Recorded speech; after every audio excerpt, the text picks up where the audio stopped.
So good afternoon, everybody. We are happy that you are here. This is the third and final lecture of this second quantum revolution series that we started with Professor Anna Sanpera.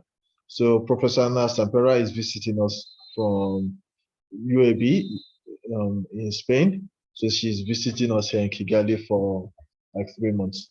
So she's an expert in quantum information systems, and she was giving us this presentation, introductory presentation, guiding us through understanding and appreciating the second quantum revolution.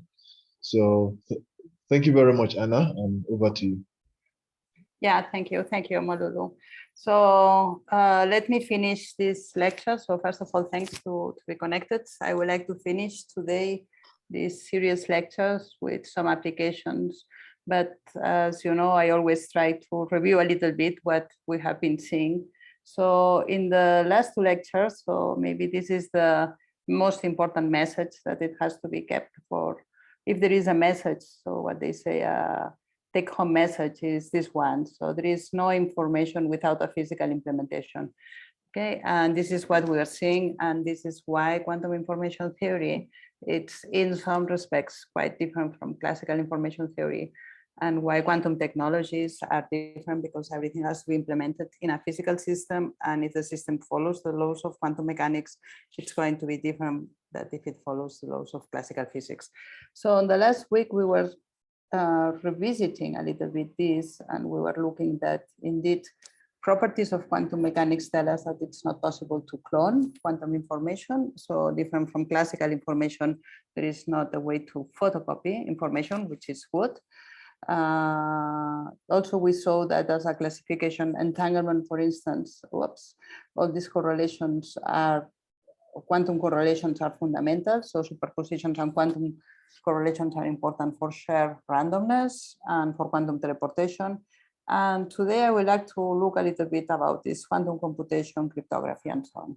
But before going further, remember that when we were looking at this quantum cloning, we say it's not possible, because indeed we know that there is not possibility to have unitary transformation. So remember that quantum cloning means, can we have a unitary transformation? Because quantum mechanics transformations has to be unitary, such that if I have this system of here and an arbitrary here system, quantum system, I end up having two copies of my system. So that will be like making a photocopy of the quantum state.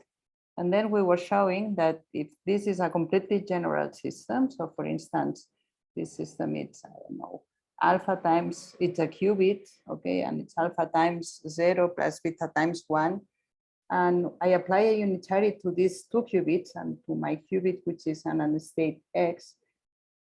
Cloning would be to have two copies of that, and it's just impossible. So if you try it to see if there is a unitary operation, which, because unitarity has to be like that, so it has to be applied first to the first system, and then to the second system, and then we see that this is absolutely impossible.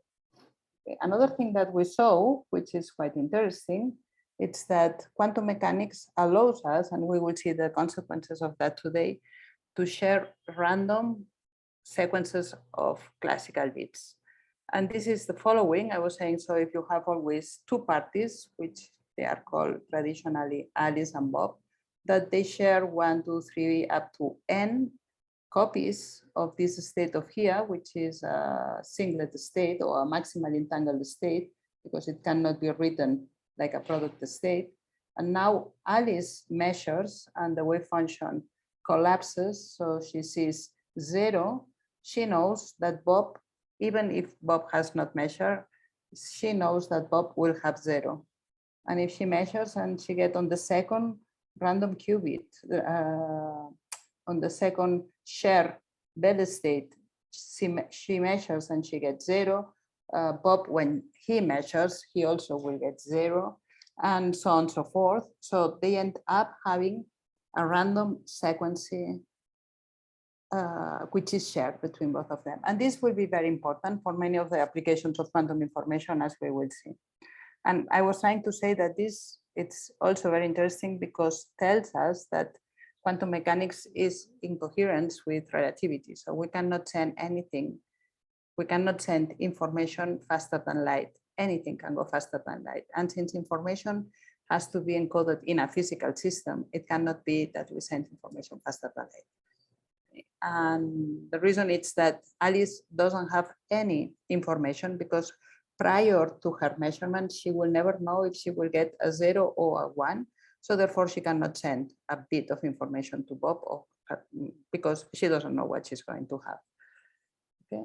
And then we saw as a last application, this quantum teleportation, in which Alice and Bob here, they are able to share classical communication. So they have a telephone maybe between them, but Alice wants to send, the goal of quantum teleportation is Alice wants to send this quantum state, which we will assume it's a qubit, to Bob. Okay, and there is not any quantum channel, and she doesn't know how is this state, so she has not measured.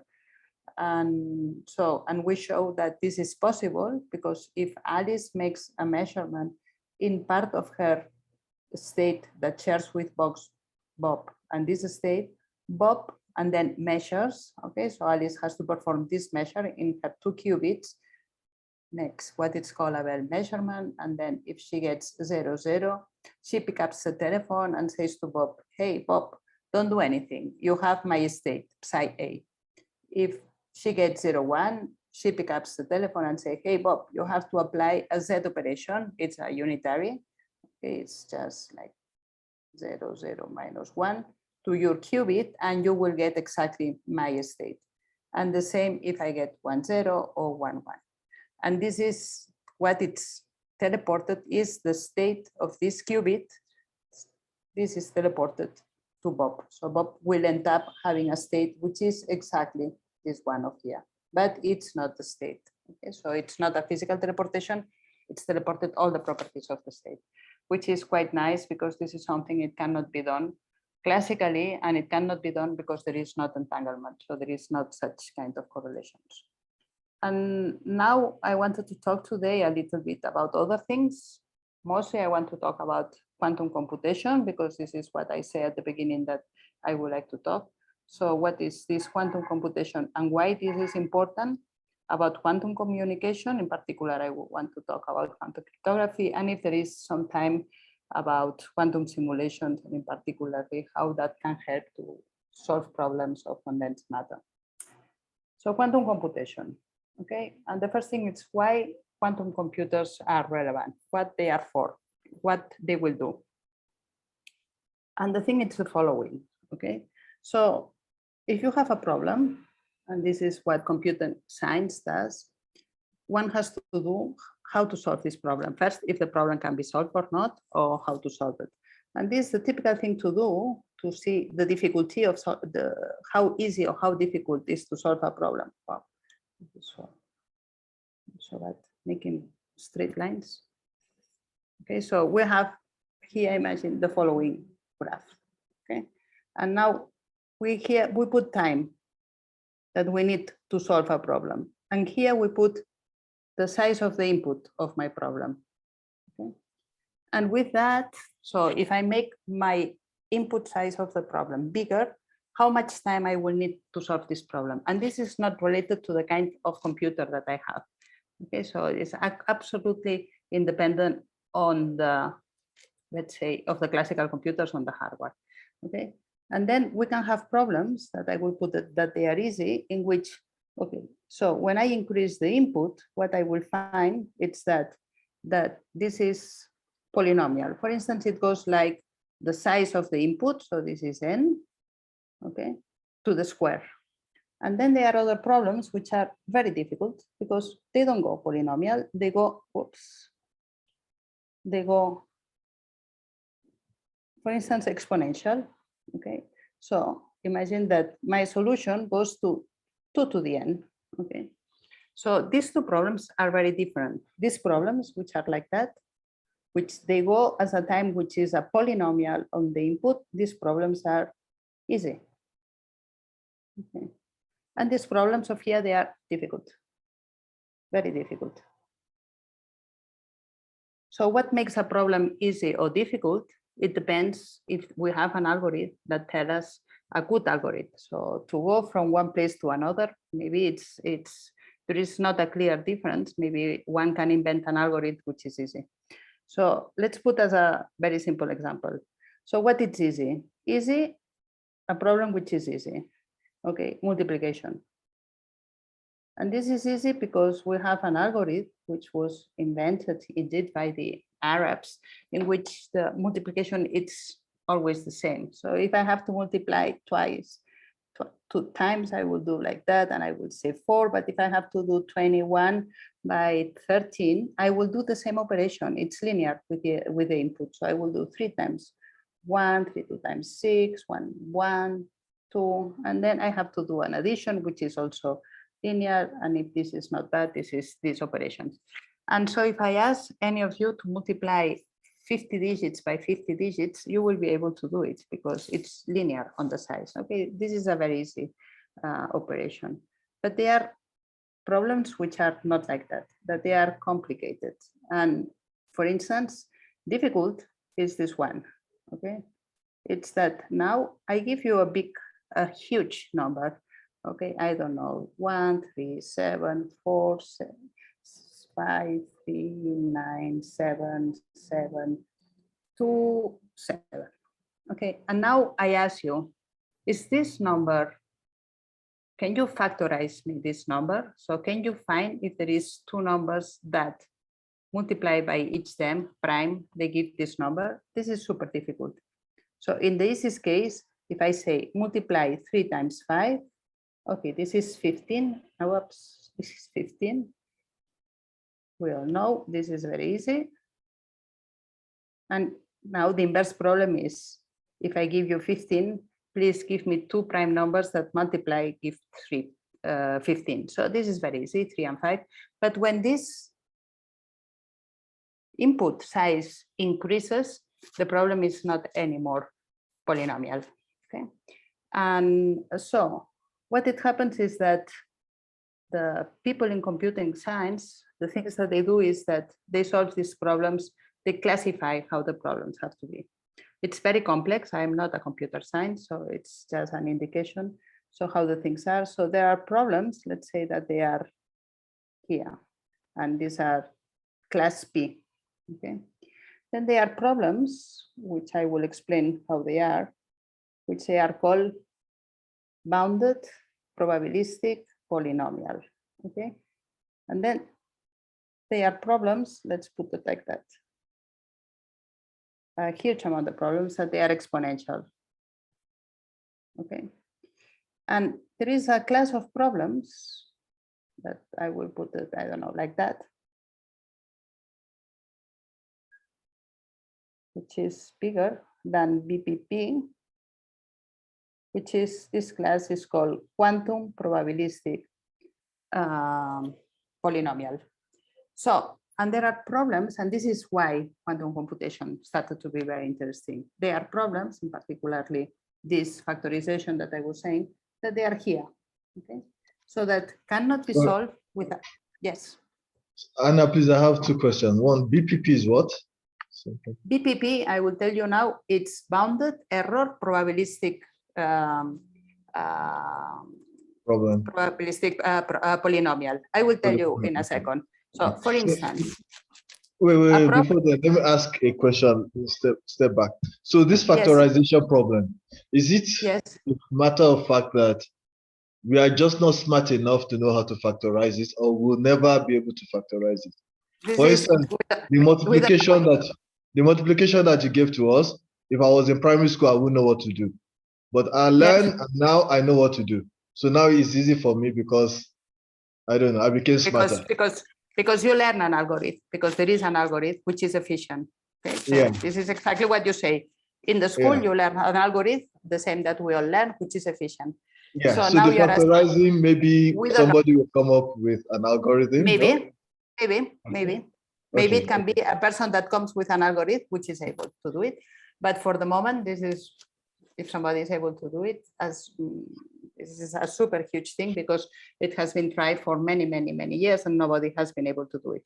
And not all the problems can be solved, okay? So let me put a very simple example. So, well, for instance, and even many things they are not known. So it's not known if this BPP, so P is polynomial, so multiplication.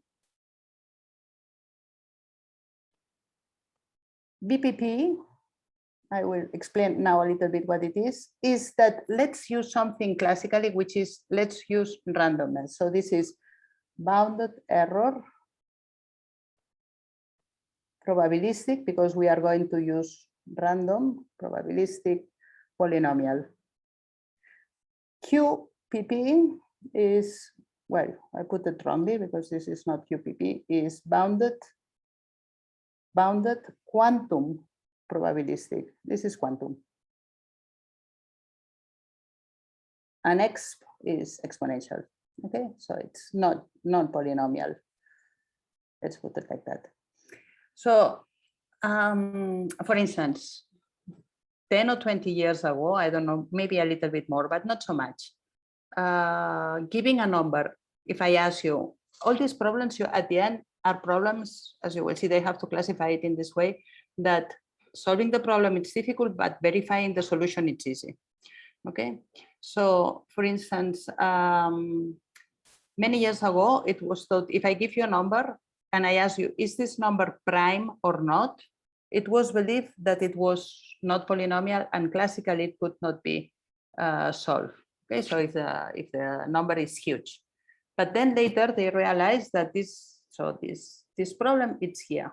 Okay, so if you use a computer which does use random inputs, and I will take what it's that, you can solve if a given number is prime or not. Solving if given a big number, find the prime numbers which multiplies, so the factorization problem, it's not in BPP, but it's in PQP, so it's quantum. So since this is factorization, it's the key of all cryptographic protocols nowadays, as you can imagine, a quantum computer could be able to break all the security in which is nowadays all the system space. And this is why it was an explosion. So what the people who is doing quantum computing wants to find a lot of problems here. So that will be the fantastic thing, find all these problems that, because there is entanglement and superposition, you can solve it, but without entanglement superposition, nobody knows how to solve it. Although it may be, as you say, that going from here to here, maybe it's possible. There is nothing that says that it's impossible, but nobody has tried. So, and if we want to understand that, so a polynomial computation will be something like that. Okay, so I have an input, and then I do some steps, and here I have my output. Okay, and this number of steps that I need to solve, it's polynomial. BPP is a little bit more complex, but it will be like, let's do randomly different points, okay, and calculate different trajectories with a classical probability, okay, and at the end I will have a lot of outputs, okay, and I will look one of these outputs, and I will repeat this many times, and then I will take the majority vote. So when I have repeat, for instance, this output appears many more times than the others, then I will say, okay, this is the output and the error of my problem has to be bounded. And then it's using a kind of randomness, an extra resource. While you use this bounded quantum polynomial, this is different because you do, it looks the same, but it's not the same. So what are you doing? Well, you use superpositions of quantum mechanics on your inputs, okay? And at the end, so you let the computation go and you have a single output, okay? This is your output. So this is the fact of superpositions and entanglement. And because these superpositions allows you to calculate problems that you cannot solve for the moment in any other way. And it's possible that maybe this is always like that, so that it will never be a algorithm to factorize. We don't know. Maybe there are problems here that it will never be possible to do it with a classical computer, but a quantum computer will be able to do. But a quantum computer cannot solve everything. So if there is a problem here, it cannot be solved. Yes. This random, this for BKP. Yes. This random walk, is kind of Feynman path. It's not really a random walk. It's a little bit more, okay? Because well, it's a quantum random walk. So let's say the PPP is like a random walk, okay? So with some probability, you take this path without a probability. The quantum, so the bounded error quantum probabilistic, uses superposition. So it's a kind of quantum random walk because you do it in superpositions, okay? You go to this path and this path simultaneously and so on and so forth. So you are calculating and exploring the whole landscape at the same time, and then you recombine like in the superposition because you want to be the things, and you have one output, okay? And this is the solution. While in the other one, you have many outputs. So you have to repeat, and the output which is more probable, you take it as a solution. This is how you find if a large number is a prime number or not, okay? Okay. So other problems, let me give you some examples of other problems, so it's not only these problems, all these problems, they have to be rephrased in such a way that they are called decision problems. So it's a yes or no. But for instance, a problem which is very important in physics, it's to find the ground state of a many body system. So if I have, okay, a many body system, I have my Hamiltonian, okay? And I will write it like that. So I have n parties. I imagine that I have, well, this is even not quantum classically. Okay, so let me write it like that. So I have I and j, and then I have a spin in the side I and a spin in the side j. Okay, and now I want to find which is around the state of the system. Well, so if Gij, which is the interaction between the spins, it can be classical spins. So for instance, they are -1 and +1. So that means these are interactions which are ferromagnetic and antiferromagnetic. So each of them, this is what it's normally called a spin glass, and finding the ground state, it's just, it's not polynomial, it's NP-hard, okay? If you do it quantum also, okay? So if you have a quantum Hamiltonian, it can happen the same. It doesn't, in the quantum case, you don't need to have even, it's enough that you have frustration, no? So I give you a Hamiltonian, okay? And I say, imagine that I have a Hamiltonian, which is very silly. So this is J sigma 1 times sigma 2 plus sigma 2 times sigma 3 plus sigma 3 times sigma 2. And now I choose J in such a way that this is antiferromagnetic. So I have this typical problem. Wow. Okay. So let me put them like that. This is my party 1, my party 2, my party 3. Okay, this is 2 and this is 3. And then, so if this is antiferromagnetic, so the ground state, I would like to have that, so J has to be positive.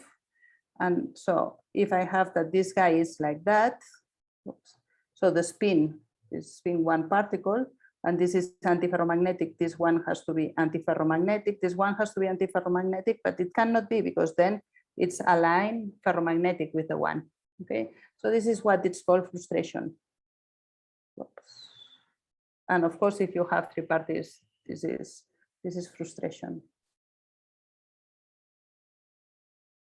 And these problems are NP-hard, okay? So if you increase the number of particles, it's NP-hard. And it's a decision problem because you have to ask, is it possible that the ground state of this Hamiltonian is the ground state of each Hamiltonian, of this one, on this one, on this one? And here we see this is not possible because the ground state of this antiferromagnetic will be this one and not that. This one will be like that, but then this one will be ferromagnetic and so on. So all these problems are hard. They are not polynomial, okay? So it's not only a problem for mathematicians, but it's also, there is a lot of problems in physics and in real life like that. The problem of the salesman, so you have a person who has to sell in many different cities and you have to look which is the shortest path that it has to take. This is a problem which is NP-hard and so on and so forth, okay? So what happens is that, Anna, I have a yes, question. So this frustrated system, somehow nature solves it, right?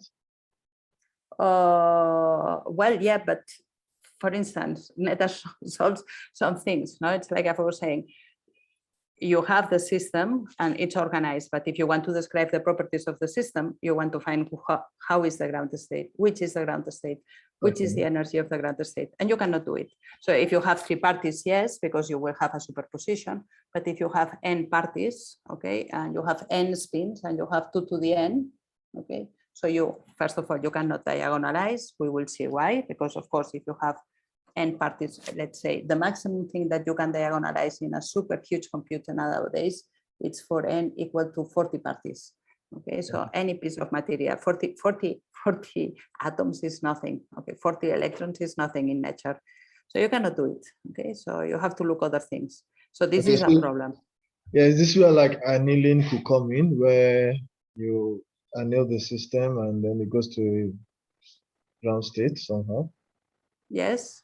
Okay. Yes, you can. Yeah, physically you can say, okay, I have my system. Let's say I prepare it experimentally. Okay. Yeah. But for instance, this is not enough, because if I ask you, which is the ground state of the superconductors, you don't know, nobody knows, because to start with, we don't even know the Hamiltonians. Okay. So prepare another superconductor. So there is a lot of problems in physics which are MP hard to solve. Okay. Okay. Many. Yeah, thanks. Okay, so indeed, this was the thing that it was like kind of, and you will see why. So that quantum computers, a quantum computer cannot solve all the problems, definitely not. There are problems that they have no solution. This is known. This is, you have to do it with Turing machine, and when the Turing machine stops and so on, doesn't matter, but we know that there are problems.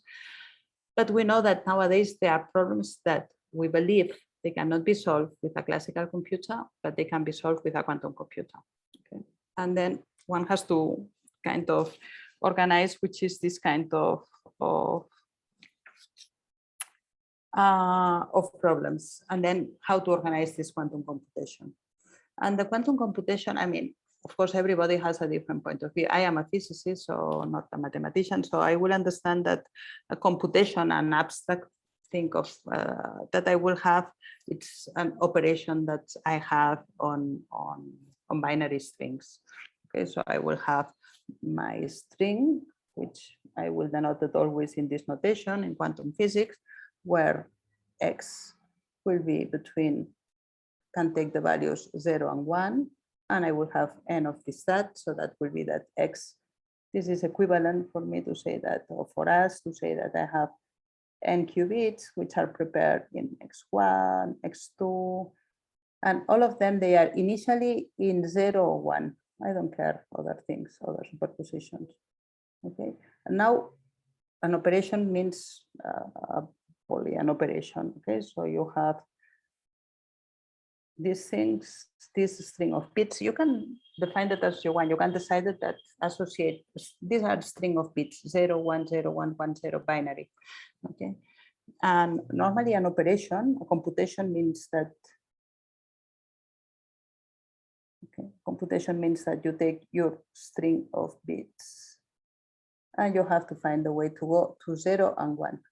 Okay, and this is what I was saying, that all these problems, they have to be rephrased as a problem of it has solution or not, yes or not. It's a decidability, they call it. Okay, and then you have to see how to implement these things. So this is how the classical computers works, and classical computers, they work with logical gates. I have a question on what this Hamiltonian you wrote, but I don't understand where, if this Hamiltonian, I see, if this Hamiltonian, because if, for example, Alice prepare a qubit sent to Bob, whether he rotates or he transmits, he translates, he transmits. No, this is, imagine that you have a spin Hamiltonian. These are the spin of this is a spin operators, okay, of your atoms. And you want to see if your atoms or if your electrons, if you want, they are ferromagnetic, so they are parallel to each other, or antiferromagnetic.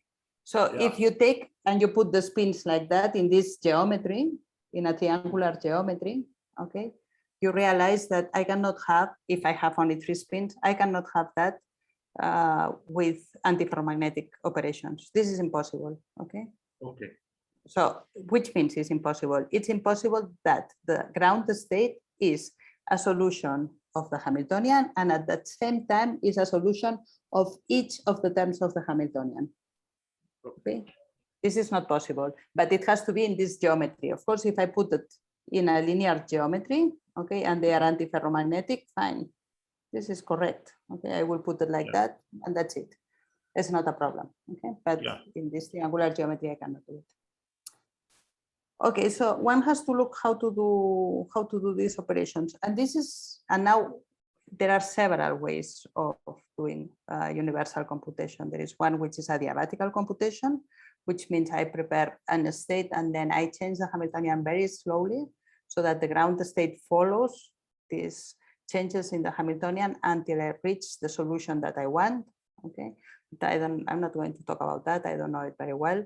Then there is universal quantum circuit, which is I have to write my problem. I have to solve it writing a quantum circuit. And this is how we do it. Okay. And how I was explaining in these ways. And more or less, with two ingredients that we have to do. So it's quantum. That means all operations have to be unitary and therefore reversible. While in classical computers, okay, the set of gates that you do is not and or something like that. So this is how a classical computer works. But and is not unitary. It cannot be reversible. So this cannot be used in a quantum computer. So in a quantum computer, so we have to prepare a lot of qubits. Okay. So we have our input. And more or less what we are going to put a set of rules. This is an algorithm to have the solution of a problem. So we have to write an algorithm, which is a set of rules that we have to apply in our qubits, an algorithm for adding, for multiplying, for everything. So all these are algorithms, okay? And more or less, this is always like I was saying. So normally what we are going to do is to make this kind of things, a Hadamard, a big thing, and then, because this is how one creates, and here we will have to do something a little bit more complicated, but this, it doesn't matter. I wanted to show you what is the general scheme of this computation. So this will be, yeah. So we want to put a phase here. We will have to do it in this way, and then we will have to put another Hadamard, and this is the typical computation, how it will work. So it will have a lot of inputs, it will have other unitaries, but it will be more or less like that, okay? If we want to create superpositions, that will be like that. Okay? So after looking a little bit, if one looks, how do you do quantum computation? Well, quantum computation has a universal set of gates, which are very easy. So there is one qubit gate, and we have seen it already. And we say that one qubit gates are the ones that create superpositions. This is a property of quantum physics. So remember that the Hadamard is this 1, 1, 1 minus 1 is a unitary operation, which goes from, if my input is 0, it goes from the superposition. And if my input is 1, it goes to the superposition. Okay. Now we need to do phases in order to have superposition. So you remember we have this other phase, which is 1, 0, 0, e to the I5. That's it. All qubit gates, any other unitary can be expressed as a combination of H gates plus P gates. I don't need any other. I don't need addition. I don't need NOT, NOR, and so on. And I need a 2 qubit gate, which I needed in order to create entanglement, which is this C0, which we already saw it. Please, Professor. Yes. In physics, we know that classically 0 yes. and 1 represent yes or no. in physically, how can we say about qubit? What is qubit in physics? In physics, in classical physics, well, Yes. anything, a capacitator, full or empty. How do you call that? A switch on the light, up or down. A coin. Okay, this will be a bit, a classical bit. Okay, phase or I don't know how you say it in English. The other thing. So when you flip a coin. Okay, so this is a bit. Any Heads or binary. tail? Okay. Heads or tail? Exactly. Tails, Yeah. exactly. Heads and tails. Wow, I forgot now. Head to tail. This is a classical bit. A quantum bit, it will be any quantum system which is 2 levels, and you can address them separately, and they can be 0, 1, or any superposition of 0, 1. So that's it. Quantum computation, it's always written with that. Whoops. And so let me, because it's a little bit late, I wanted to show you a little bit what is the other thing. So quantum computers are going to be important because they will be able, because there are algorithms which are constructed using quantum superpositions and entanglement that allow to solve some problems that nowadays we don't know how to solve it in any other respect. Okay, so this is the status of quantum computing. Please, I have another question. A quantum computer, what can we consider as quantum computer, different or classical computer? One can consider as a, sorry? Quantum computer, yeah. Yes. Does it exist? Which performance can have this quantum computer? Okay, nowadays, practically. No, practically. Nowadays, there is all the big companies are trying to construct it. Google, Microsoft, IBM, and so on. So nowadays, today, okay, which is 22nd of August, 2022, the biggest computer, quantum computer, has, I think, I've not wrong, 126 qubits. It's very small, okay? Imagine your computer has millions, 126 qubits. What you can do with that? Very few things, okay? So how long we need to wait for a quantum computer able to break all the cryptography? For my opinion, personal opinion, 10 years, okay? So quantum computer, it's now like in the 40s, they were the classical computers, just starting. But quantum computers that we have are very small. Everybody is putting a lot of effort, scientists, and also money. So we believe that in 10 years, we will have quantum computers. What they will be useful for, not for substituting your computer, your laptop, these laptops are fantastic, to solve problems that they cannot be solved classically, okay? So for instance, let me show another problem that quantum mechanics can solve, which it's important because it has a lot of application in quantum communication. Quantum communication involves everything which is communicating between two parties. And you have to think that when you communicate between two parties, there is always a third party, which is an eavesdropper, which wants to interfere your communication, as you know, all the time when it happens. So in your computer, you know that somebody is reading what you are doing, and you are going to find propaganda of whatever you have been looking on the web, etc., etc. So there is always an interference. Okay? So there is classically, it's a mathematical problem again. Classically, it's known that there is a secure protocol, which is mathematically proved, which is secure, which works like follows. Okay, so I have Alice here, which always, this is always the standard. And Alice has a message, which is sequences of zeros and ones, 0, 1, 1, 0, 1, 0, 0, for instance. Very boring, that she wants to send to Bob. Okay, she cannot send the message directly. Okay? Why? Because although you can think it anything that you can encrypt, so I don't know, in Kinyarwanda, which probably it's K, the word which is more, the letter which is more used, or G, okay, but you have letters which are more used than the others. So whenever you encode, there is a letter which the symbol that you use, it doesn't matter, will be appearing.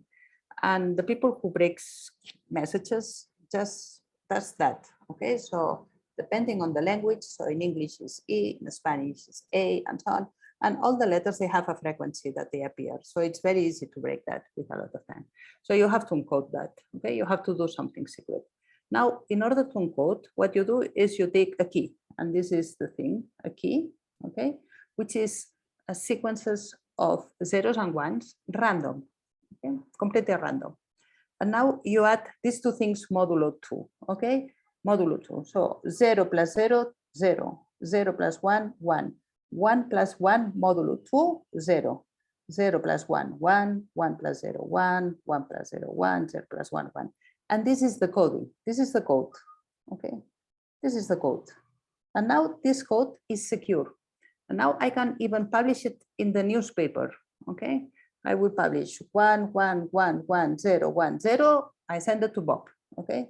And Bob, if he has the same key as me, okay, so the key is the same, will repeat the operation. So he will get this message, which was published in, I don't know, publicly in the newspapers or in the TV or whatever, and now use the key, okay? And we'll add the key again to that, okay? I will 0 plus 0, 0, 1 plus 1, 0, 0 plus 1, pam, pam, and he will decode and he will have the same message. This message is this message.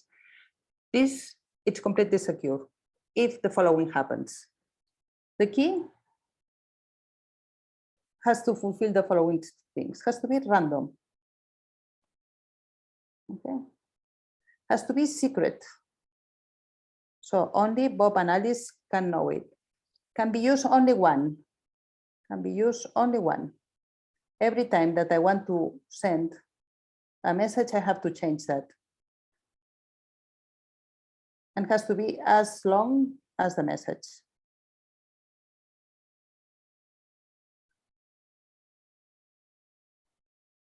Oops, message.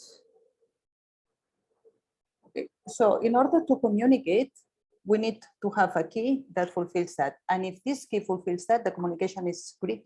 Nobody can read it, nobody can interference. Okay. And this thing of here, it's called quantum key. This problem of here, it's the problem now, it's how to distribute a key between Alice and Bob that fulfills all these things. So this is the problem of key distribution. Okay. And well, and which is the solution? Well, the solution, there are two solutions nowadays to solve this problem.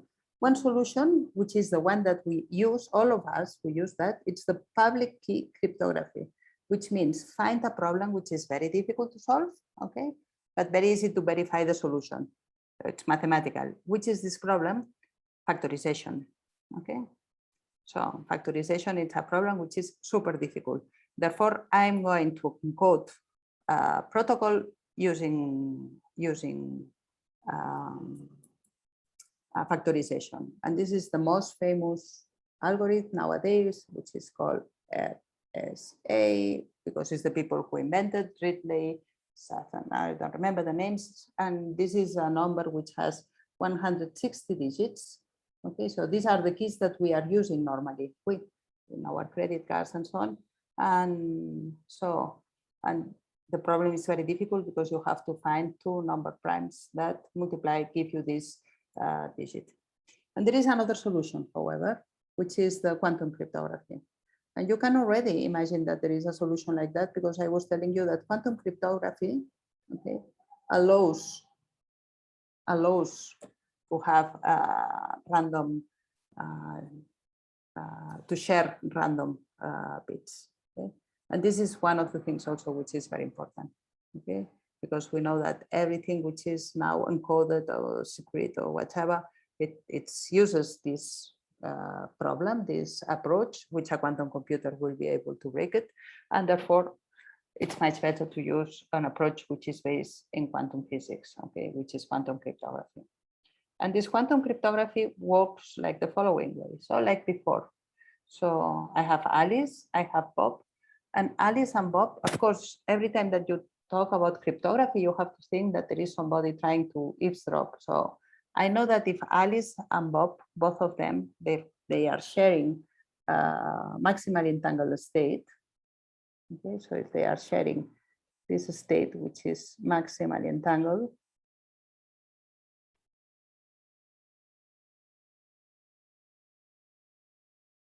Okay. Whenever they measure, when Alice measure and Bob measure, they will have exactly the same key. Okay. But in the quantum cryptography, this is more complicated. So you can say, well, but we could do that exactly classically. Why you cannot do it? Well, because you classically it's possible to classically it's known. It's not possible to share with 100% security this key. Okay. And because you can think that technologically, well, and this is what happens. No? This is what they are, the hackers. No? So the hackers are technologically people who has a technology much superior to the one that we normally have, and therefore they can enter in companies, in governments. In my university last year was under a hacker attack, and we were 5 months without possibility to enter into the web. So 5 months without possibility to the people, the payment of the people doing research and so on. 5 months. It's a big university, okay? And it was a ransomware. It was they asked for $3 million US dollars rescue, and of course the university say no, and we suffer a lot from that. So this exists, is a problem. It's like that. So quantum cryptography can solve this thing. Can solve this thing because can be a, I think I will put it here like that, how it works. Okay, so the problem here is how can I distinguish this situation from the situation that there is an eavesdropper, which is here, which distributes me something which is very similar like that. So which makes something like that, creates this state, 1 square root of 2, okay, of 0, 0. And now I have my eavesdropper, which has prepared this state. Okay, and I assume that E1, it's perpendicular to E2, it's a bit. Okay. So if the state is this one, if this is the state and if it's distributing, she will know perfectly if this is 0, 0, or 1, 1. So we cannot establish any key.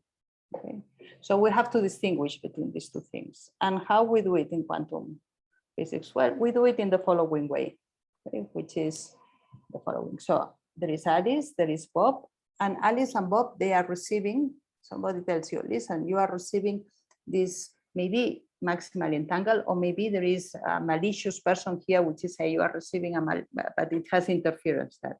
How they are going to check if somebody has looked at that or not in order to establish the secret key? I have a question.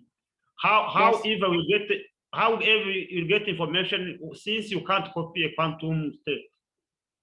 If no, this is nothing related to copy. This is nice what you are saying. It's not copying.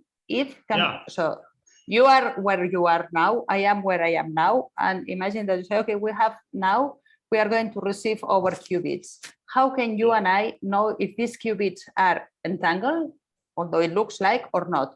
Or there is a spion in between who is sending us this kind of thing. And if she sends us this kind of thing, we apparently see the same 0, 0, 1, 1, but she knows perfectly. Okay, you have to trust me here. I have to do some maths, but I don't want to do it. So this is a 3 qubits, so it's if, but this will allow. But let me think how you can distinguish if there is somebody spying or not. Okay, so I'm Alice and you're Bob. Okay, and we have this distribution of pairs, and we are going to do the following. Okay. We are going to say, so I have my state, which is this state.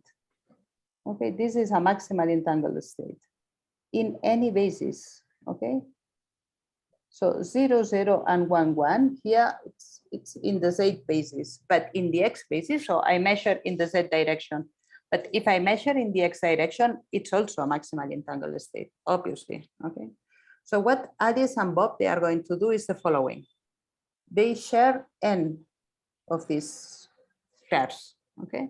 And Alice is say, okay, I'm going to measure she, which is me, Alice. I say, okay, the first pair that I receive, the first qubit that I receive, I'm going to measure along the X direction, and I get a 1. The second on the Z direction, and I get a 0. The third, completely random. I will decide how to do it on the X, and I will do 0, pam, pam, pam, and so on. And the last one, I will measure along the Z. So I can decide it if I measure along this direction or along this direction, my qubit, okay? And Bob, on his side, he's going to do the same without talking with me. So we'll say the first, I do like that. The second, I will do it along the Z. The third, I will do it along the Z. The fourth, I will do it along the X, and so on. Okay. When we have finished to that, and the last one, I will do it along the Z. When we have finished to do that, we have, let's say, 10 of these qubits. Okay. Now, Alice, it's going to do the following. Publicly, or with a telephone, I will take the telephone and I will say to Bob, I will say, listen, on the first one, I measure X, okay? But I'm not going to give the output of that, okay? The second, maybe I will leave it. I would say, on the third one, I also measure X. And on the 10th one, I measure Z, okay? Without giving the output, the result. And Bob will go and say, okay, on the first one, I measure the same. This one, it's good. I will keep it, okay? Because she measured along the X, I measured along the X, so we have to have the same result. On the third one, Alice measured along the X direction, okay? But I measure along the Z direction, out. It's not good, okay? And on the last one, she measures along the Z, and I measure along the Z. Good, this one, it's good, okay? So I'm going to keep these ones because I know that these ones we have measured in the same direction. So we should have the same. I'm going to do it not with 10, with 1,000. And of this 1,000 that I know that we have measured in the same direction, and therefore we have to have the same output. Now I will take, let's say 100, I will say publicly the result of the output. I will say, on the first one, I get +1. And Bob says, I also get +1. On this one, I got 0. And then Bob says, wow, I measured on this one and I didn't have a 0. That cannot be. Somebody has looked at that. Okay. Somebody has looked, because if I don't get the same, this is not the state. So there is an spion. So out. This goes out. It's as simple as that, but this is how quantum cryptography works. Okay, so, well, it's, I mean, of course, there is a lot of many different things going on now in quantum information, and there is a big field of quantum simulations in order to simulate the physics that we don't know how to simulate it and we cannot do in a computer. There is a lot of quantum metrology trying to detect very small signals, smaller than any other signals, so for many other things. So for instance, imagine that you want to see which is the magnetic field that it's produced in our brain. So nowadays you have to go to a big apparatus, which is super expensive, very difficult and so on. Can we do it with quantum physics? Yes, we think so. We can measure very tiny signals, which will have some consequences for our lives. So I want to summarize in the same way that I started. So I'm sorry I cannot go to these quantum simulators. Okay, but I want to summarize these lectures, which the information is that information is physical, and quantum physics has different properties, which is superpositions, entanglement, correlations, disturbance due to the measurement, non-commutivity of operators, etc. All these properties gives us ways to understand or to have different ways of computing, on transmitting information, on processing information, on learning properties of the systems, and on simulating quantum systems. And with that, I would like to thank you all for your attention and to stop the talk here if there is any question. Thank you. Okay. Thank you very much, Anna. Thanks. Yeah, thank you. So do we have questions? We can take 1 or 2 questions more.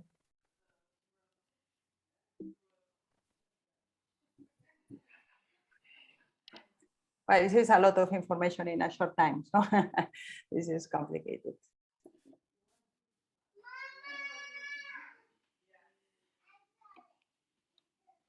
Okay, so if there are no questions, then let's thank Anna. Thank you very much. I have a question. Oh, someone has a question. Okay, Elijah, go ahead. Yeah, please, can you just go back to the previous slide about the distribution, the quantum information? Here, you mean? Yeah, this one. So Yeah. you said you have to publicly call Bob, Alice have to publicly call Bob to Yes. share the direction of the measurement. But And not the then- result. Not the result. And then later on, share the result also publicly. Exactly. So in some of the data, not in all of them. So sharing the result. So first of all, you know that you can, Bob and Alice, they can only have the same outcome result on the qubits in which the basis was the same. So Yeah. you select these ones. And now, so this is fine. This is to establish the key. With that, you will establish the key. The ones that you have measured different, definitely they will give different results out.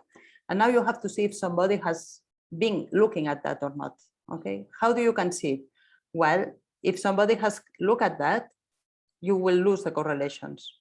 Okay, so now on some of these ones, so which here was this one, and many, on some of them, let's say 20% of them, you give the output. And because of course there is always errors and so on and whatever, okay? We are talking by the phone, maybe Alice said 0 and I understood 1 or something like that. But you take 25% of the data and now you check on these ones that they are on the same direction and if the results are identical. If the results are identical, you can be sure that, pretty confident that there is not a spion. But if there is 10 of these results or 2 are different, okay, then you say, oh, this is not a good secret key, throw it. Let's start again. Okay. Yeah, thank you. I think I get the problem now. Thanks. Okay, you're welcome. Okay. Thank you very Okay. much, Anna. So we Thank you. appreciate it. Yeah. We'll make the video available as usual, and also we will Anna, please, she will send us the Yeah, code. I will write a little bit better because here it's very dirty, but then I will send it. Okay, thank you very much. Anna, do you have your email in case you have other questions I want to ask you? Yes, sure, you can ask me, of course. You can just put it on the slides. Oh, okay. Yes, I will put it. Okay, but in any case, if not, it's very easy.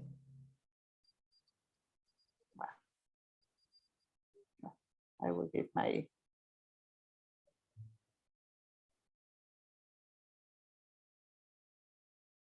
This is one, and this is the other one. The university one. And I will leave it in the slides also in case somebody needs it. Okay, thank you very much. Okay, thank you very bye. much. Thank you very much to everybody. Yeah, thank you. Bye. Bye.